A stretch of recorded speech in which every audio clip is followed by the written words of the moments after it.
Hello students, आज हम पढ़ेंगे ज्योग्राफी क्लास सिक्स्थ का चैप्टर 3,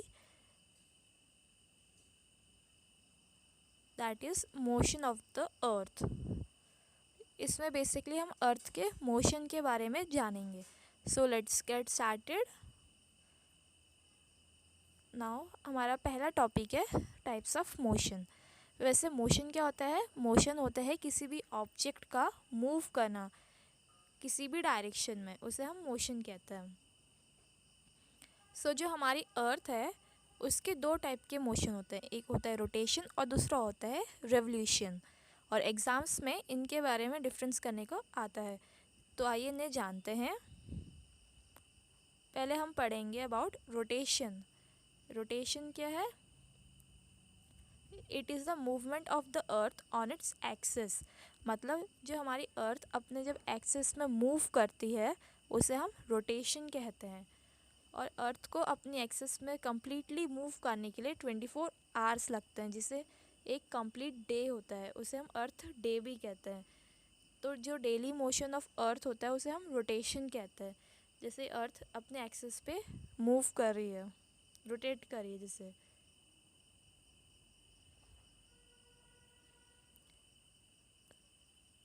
ना रोटेशन की वजह से हमारी दिन और रात होती है। मतलब जो साइकिल होती है डे और नाइट की, जैसे अभी सुबह हुई, फिर शाम को रात होगी, फिर अगले दिन फिर से सुबह होगी, ये सब किसकी वजह से होता है? ये सब रोटेशन की वजह से होता है। अब देखो, जैसे कोई सन के सामने जैसे हमारी जो अर्थ है वो स्फीयर है, तो उसका जो एक पार्ट होगा उसमें अगर सनरेज पड़ेंगी तो जो दूसरा उसका पीछे का पार्ट होगा उसमें कुछ नहीं पड़ेगी, तो हमारा जो स्पेस होता है कम्प्लीटली ब्लैक होता है। तो जो सन के सामने हमारा जो अर्थ का फेस होगा उस समय वहाँ दिन होगी, और जो उसके अपोजिट फेस होगा वहाँ पे हमेशा वहाँ रात होती है। और अगर फिर जब वो दोबारा मूव करती है तो जो उसका दूसरा पोर्शन था जहाँ वो अंधेरा फेस कर रहा था वहाँ अब लाइट आ जाएगी, और जहाँ लाइट थी अब वहाँ पे अंधेरा हो जाएगा, मतलब वहाँ नाइट हो जाएगी। नाउ हम पढ़ेंगे अब रेवोल्यूशन। रेवोल्यूशन क्या होता है? The movement of earth around the sun in an fix path on orbit is called revolution.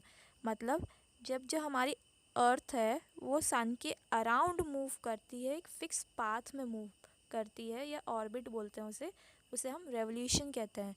So revolution क्या है? It is the movement of earth around the sun, उसे हम रेवोल्यूशन कहते हैं। तो रोटेशन क्या है? रोटेशन होता है अपनी एक्सिस पे मूव करना, और रेवोल्यूशन क्या है? सन के अराउंड मूव करना एक फिक्स पाथ पे। तो जब रोटेशन होता है तो एक नेक्स्ट डे आ जाता है, हमारा अगला दिन शुरू होता है, और जब एक रेवोल्यूशन कंप्लीट होता है तो हमारा नया साल आता है, न्यू ईयर आता है। और जो सन के अराउंड मूव करता है अर्थ, उसका जो ऑर्बिट का जो शेप होता है वो इलिप्टिकल होता है। जैसे कि ये मूव कर रहा है सन के अराउंड, इसे हम रेवोल्यूशन कहते हैं। जैसे चेंज ऑफ रोटेशन से हमारा डे एंड नाइट होती है, वैसे चेंज ऑफ रेवोल्यूशन से हमारा क्या होता है? सीज़न आते हैं।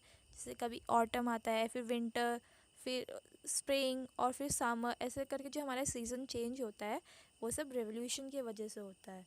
और अर्थ को एक सन के अराउंड कंप्लीट राउंड लेने में 365 एंड 1/4 डेज लगते हैं, जिसको हम एक ईयर भी बोलते हैं। नाउ लीप ईयर, ये भी एग्ज़ाम्स में काफ़ी पूछा जाता है। जैसे कि हमारी अर्थ को 365 एंड 1/4 डे लगता है सन के अराउंड रिवॉल्व करने में, अपना रिवोल्यूशन का साइकिल कंप्लीट करने में। बट हमारे जो ईयर होते हैं उसमें खाली कितने डेज़ होते हैं? 365 डेज़ होते हैं। हम जो ये 1/4 डे होता है, यानी 24 का 1/4 करेंगे तो कितना होता है? 6 आवर। हम ये 6 आवर को हम लेफ़्ट आउट छोड़ देते हैं, और इन 6 आवर को हम एक साल छोड़ा, फिर अगले के 6 आवर छोड़े, फिर अगले के 6 आवर छोड़े, फिर अगले के 6 आवर छोड़ेंगे, तो हमारा कंप्लीट एक डे बन जाएगा।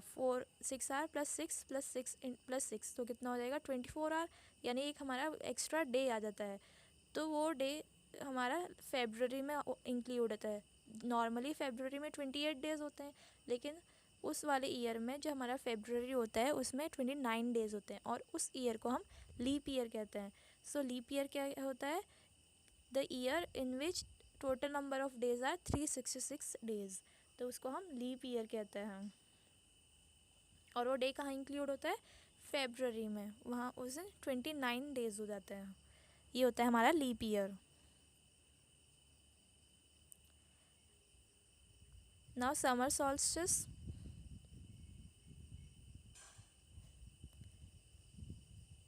हमारी जो अर्थ है वो दो हिस्सों में बटी होती है, एक नॉर्थन और एक साउथर्न हेमिस्फीयर। तो जो नॉर्थन हेमिस्फीयर का कंडीशंस होती हैं, क्लाइमेटिक कंडीशंस, वो साउथर्न हेमिस्फीयर से बिल्कुल अपोजिट होती है। जैसे जब समर की बात करें तो समर कब बोला जाएगा? जब नॉर्थन हेमिस्फीयर में दिन लंबे होंगे, और क्या कहते हैं, नॉर्थ साउथर्न हेमिस्फीयर में रात लंबी होगी। मतलब दिन लंबे होंगे तो रात छोटी होती है। ये हमारा नॉर्थन हेमिस्फीयर में होता है। और जबकि उसका उल्टा करेंगे साउथर्न हेमिस्फीयर में, तो वहाँ पे रातें लंबी होंगी और दिन छोटा होगा। ऐसा जब ऐसा टाइम पीरियड होता है तो उसे हम समर सॉल्स्टिस कहते हैं। ठीक। और एक हमारा जो 21 जून होता है उस दिन सबसे लंबा दिन माना जाता है। Now winter solstice. अगर नॉर्थन हेमिस्फीयर में देखेंगे तो रातें हमारी लंबी होंगी और दिन हमारे छोटे हो जाते हैं। और साउथर्न हेमिस्फीयर में उस समय क्या चल रहा होगा?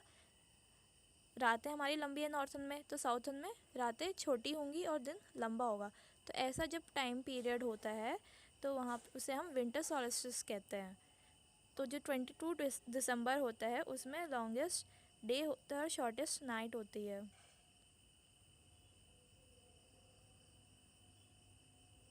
Now equinox.